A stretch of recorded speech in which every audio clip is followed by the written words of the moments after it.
এখন সবাই বলতে পারবে, সবাই অধিকার আছে বলা। কোনো ভুল হলে সেই ভুলটাকে ধরিয়ে দেওয়ার লোক আছে, যেটা আগে ছিল না, ভয় ছিল। জি, সেই ভয়টা এখন নাই। কিন্তু তার মানে এই নয় যে সে যা ইচ্ছা তাই করে যাবে, তা নয়। জি। কিন্তু আমাদের একটা সিস্টেমের মধ্যে যেতে হবে, ল অ্যান্ড অর্ডার এটা আমাদের মানতেই হবে। না মানলে এই জিনিসটা ঠিক হবে না। যেটা এখন একটু গণ্ডগোল হচ্ছে, আশা করি এটা ঠিক হয়ে যাবে। বুঝতে পারবে যে এইভাবে চললে দেশে কোনো উন্নতি হবে না। কিন্তু আমরা তো হ্যাঁ, তো যার ধরুন আমি আশা করছি যে ভালোর দিকেই যাচ্ছে এবং যাবে, যেতেই হবে। একটা প্রশ্ন করব আপনাকে। আমরা তো এই প্রজন্মের আমরা যারা আছি, আপনারা আমাদের আরো আগের প্রজন্মের, অনেক অনেক আগের প্রজন্মের। তো আমরা যেটা দেখেছি, আমরা যা শিখেছি, যে যে যেসব ঐতিহাস, আমরা ইতিহাস থেকে যেটুকু জেনেছি, তাতে আমাদের 53 বছর হলো আমরা আমরা ভারত থেকে স্বাধীন হওয়া, পাকিস্তান থেকে স্বাধীন হওয়া। তো 53 বছরে আমরা কি এই জিনিসটাকেই এখনো ঠিক করতে পারলাম না যে এ, আমাদের দেশে একটা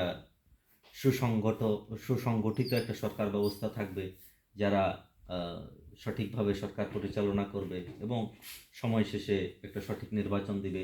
এই সিস্টেমটা আমরা কেন এতদিন, মানে এত কয়েক প্রজন্ম চলে গেল, আমরা এটা করতে পারলাম না? মানে আমরা কোথায় আছি এখনো? আমি জিনিস কি এখন তো বা অনেক বিভিন্ন মানুষের বিভিন্ন মতামত চলছে। হ্যাঁ, জি, এই মতামত সবাই শুনতে শুনতে শুনতে শেষের দিকে একটা মানুষের একটা পয়েন্টে এসে পৌঁছাতে হবেই। জি, হ্যাঁ, তখন তখন কী হবে সেটাই আমাদের অপেক্ষা।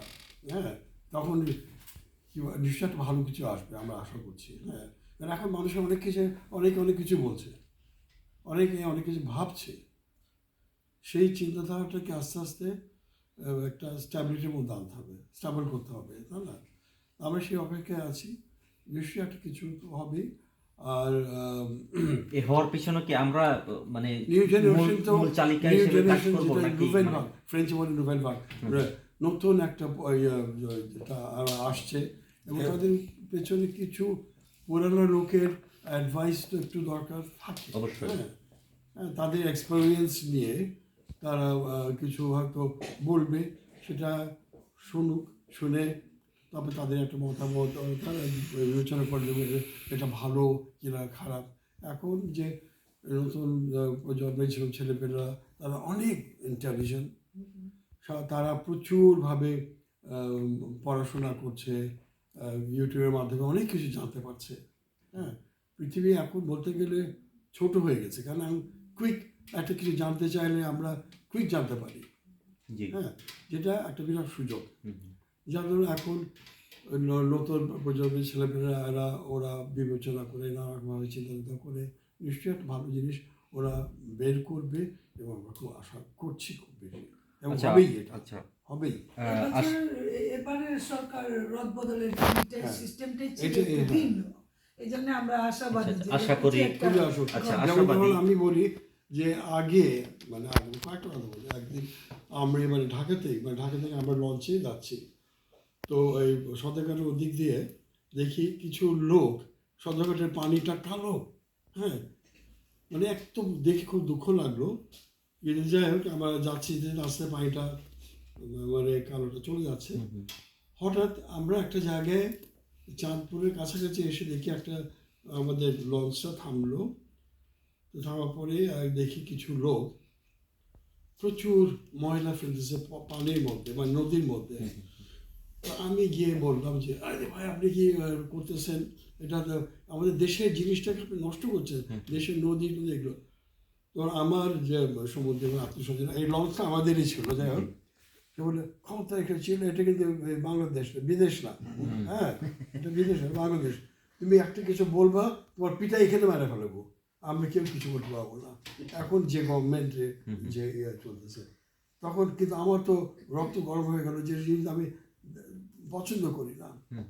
তো যাই হোক, আমি কিছু বললাম না। তবে একদিন আমি আমার যে মানে আত্মীয় সম্বন্ধে তার ওই ডকুমেন্ট আছে, তো ডকুমেন্টের ওখানে অনেক ময়লা, চারিদিকে ময়লা। তো ময়লা কেন? তো বললো যে সব মানুষে ফালায় দেয়, ফেলবে কেন? যার যার পরিষ্কার যদি আমরা ডাস্টবিনে ফেলি, যদি একটা দায়িত্ব নিতে হবে। নিয়ে আমি আসলে কয়েকজনকে বললাম, তার এক সপ্তাহ পরে গেলে দেন সব ক্লিন, তারা শুনল। তারপরে যখন আবার পরের বছরে গেলাম, আবার জ্যাসাকে তৈসা হয়ে গেল।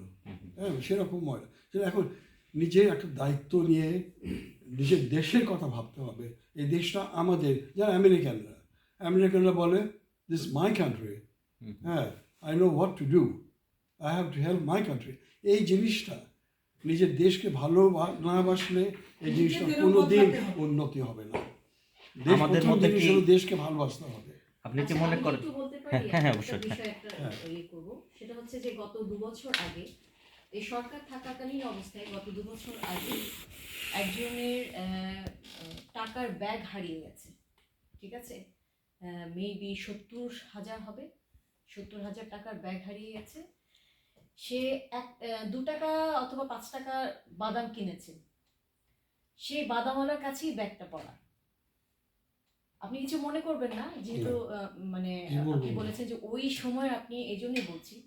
তো সেই ভদ্রলোক ওই ব্যাগটা হাতে নিয়ে খুলে দেখলো যে অনেক টাকা, তাড়াতাড়ি বেঁধে ফেললো এবং ব্যাগটা রেখে দিল। ব্যাগটা রেখে সে বাসায় গেল, তার সন্তানের কাছে গেল, গিয়ে বললো যে ব্যাগটা তো আমি এভাবে পেয়েছি, কি করতে পারি?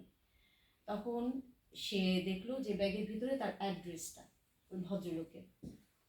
পরের দিন সকালে ওই অ্যাড্রেস অনুযায়ী গেছে, গিয়ে 70,000 টাকা ফেরত দিয়ে এসেছে।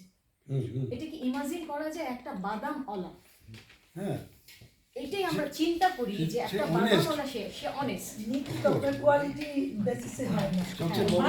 মানুষ এই মানুষটাই আপনারা যখন ছিলেন, আমি বাদাম বলা হতে পারে ওই সময়ে যে আপনারা একটা নিশ্চয়ই গ্রাম